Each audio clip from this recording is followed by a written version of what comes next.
Okay, everybody, I'm going to read some more Brown Girl Dreaming, and we're going to finish this book, I think, in the next couple of days. So we've been reading about her life. Her grandmother has come to live with her, and so we're going to read. This is called Say It Loud. My mother tells us the Black Panthers are doing all kinds of stuff to make the world a better place for black children. In Oakland, they started a free breakfast program so that poor kids can have a meal before starting their school day. Pancakes, toast, eggs, fruit. We watch the kids eat happily, sing songs about how proud they are to be black. We sing the song along with them, stand on the bases of lampposts and scream, "Say it loud, I'm black and I'm proud," until my mother hollers from the window, "Get down before you break your neck." I don't understand the revolution.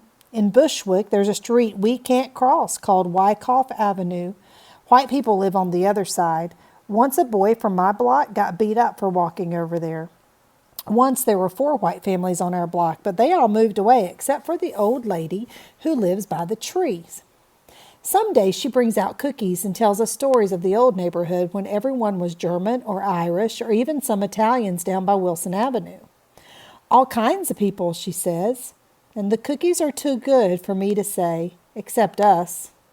Everyone knows where they belong here. It's not Greenville, but it's not Diamond Sidewalks either. I still don't know what it is that would make people want to get along.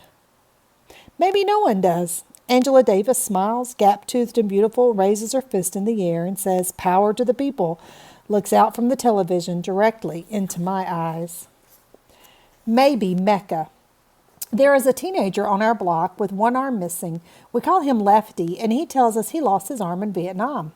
"That's a war," he says. "Y'all are lucky to be too young to go. It doesn't hurt any more," he tells us when we gather around him. But his eyes are sad eyes, and some days he walks around the block maybe 100 times without saying anything to anyone. When we call, "Hey, Lefty," he doesn't even look our way.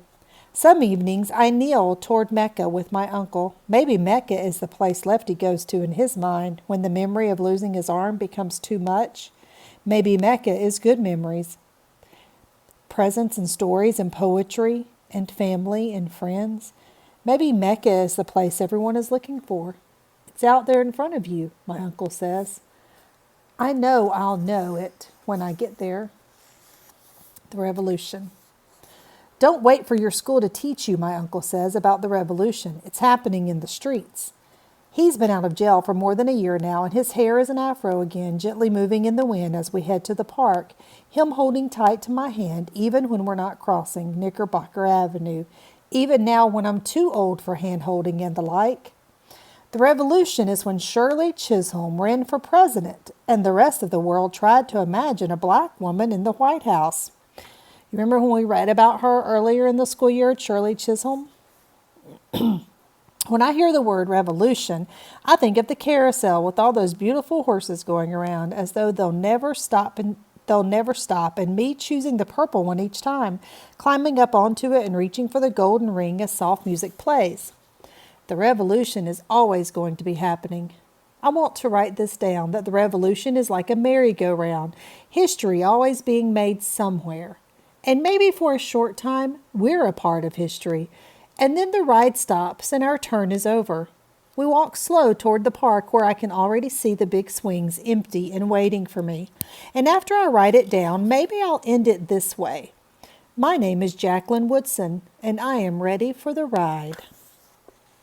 How to listen, number 10, another haiku. Write down what I think. I know. The knowing will come. Just keep listening. A writer. You're a writer, Mrs. Vivo says, her gray eyes bright behind thin wire frames, her smile bigger than anything, so I smile back, happy to hear these words from a teacher's mouth. She is a feminist, she tells us, and 35th graders' hands bend into desks where our dictionaries wait to open yet another world to us. Miss Vivo pauses, watches our fingers fly. Webster's has our answers. Equal rights, a boy named Andrew yells out, for women. My hands freeze on the thin white pages. Like blacks, Miss Vivo, too, is part of a revolution. But right now, that revolution is so far away from me. This moment, this here, this right now is my teacher saying, "You're a writer." As she holds the poem, I am just beginning. The first 4 lines stolen from my sister. Black brothers, black sisters, all of them were great. No fear, no fright, but a willingness to fight. You can have them, Dell said when she saw. I don't want to be a poet. And then my own pencil moving late into the evening. In big fine houses lived the whites. In little old shacks lived the blacks. But the blacks were smart. In fear they took no part. One of them was Martin with a heart of gold. You're a writer, Miss Vivo says, holding my poem out to me, and standing in front of the class, taking my poem from her. My voice shakes as I recite the first line. Black brothers, black sisters, all of them were great.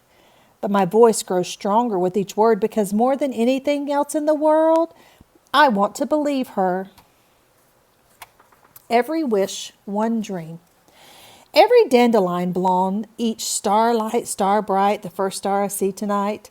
My wish is always the same. Every fallen eyelash and first firefly of summer, the dream remains. What did you wish for? To be a writer. Every heads up penny found in daydreaming, night dreaming, even when people say it's a pipe dream, I want to be a writer.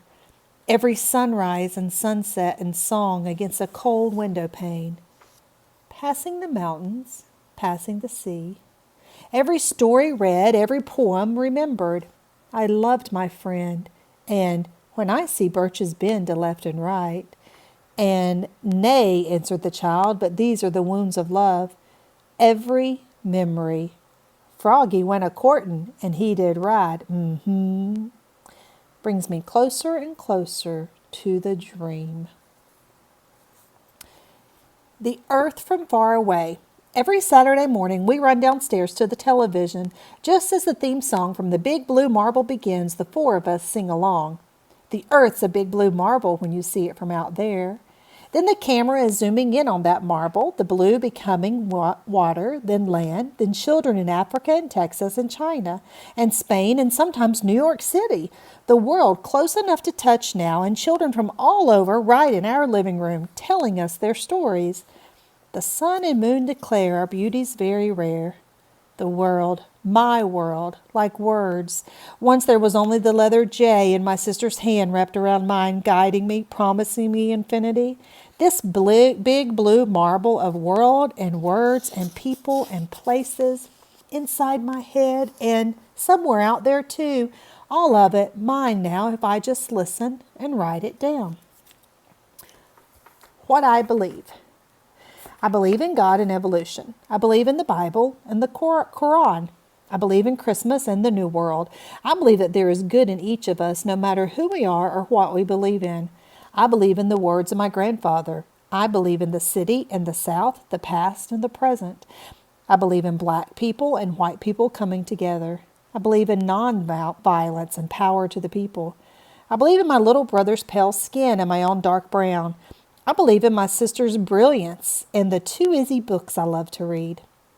I believe in my mother on a bus and black people refusing to ride. I believe in good friends and good food. I believe in Johnny Pumps and jump ropes, Malcolm and Martin, Buckeyes and Birmingham, writing and listening, bad words and good words.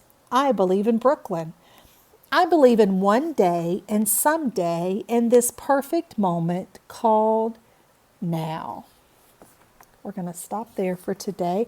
So hopefully you're listening to, as we read this book, under the limbs of those essential questions that have been listed and that we've been talking about the last couple of weeks. You are also going to be listening to some poems.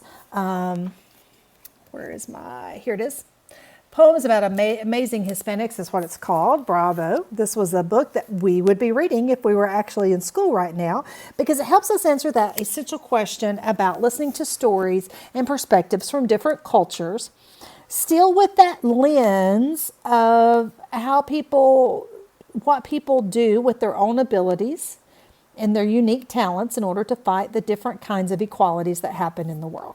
So, Both of these, we're going to continue this week. You're going to begin your culminating task this week as well. We've got 2 weeks left, guys, this week and next week, and then you will officially be 5th graders. Okay, so we can do this. We've been reading these things and working on these culminating tasks all school year. So this week will be a breeze for you as you begin to work on your culminating tasks because we've done so many of those this school year. Keep reading, keep writing. It's very important. Okay, I'm proud of you, and I'll see you tomorrow.